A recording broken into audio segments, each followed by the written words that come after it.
Hello အားလုံးပဲမင်္ဂလာပါ shopping လေးကနေကြိုဆိုလိုက်ပါတယ်ရှင်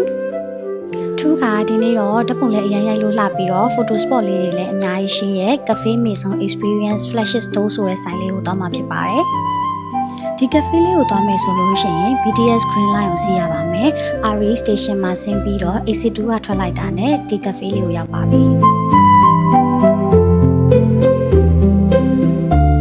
ဒီ building ထဲမှာဆိုလို့ရှိရင်အမေဇုံကထုတ်တဲ့ product မျိုးစုံတွေ့ရမှာပါ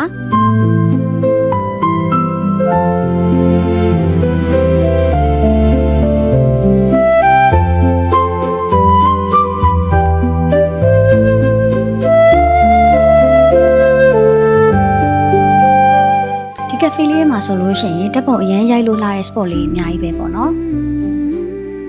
ဒီ building လေးကအထက်ကလည်းလေးထပ်တောင်ရှိပြီးတော့အထက်တိုင်းမှာမတူညီတဲ့ decoration လေးတွေပြင်ထားတယ်အဲ့တော့သူကအေးစစ်စစ်ဓာတ်ပုံရိုက်ပြီးတော့ chill လို့ရတဲ့နေရာလေးပါသူကဓာတ်ပုံရိုက်ရတာအရင်ဝါသနာပါတဲ့သူဖြစ်တဲ့အတွက်ဒီနေရာလေးကသူနဲ့ကွက်တီပဲပေါ့နော်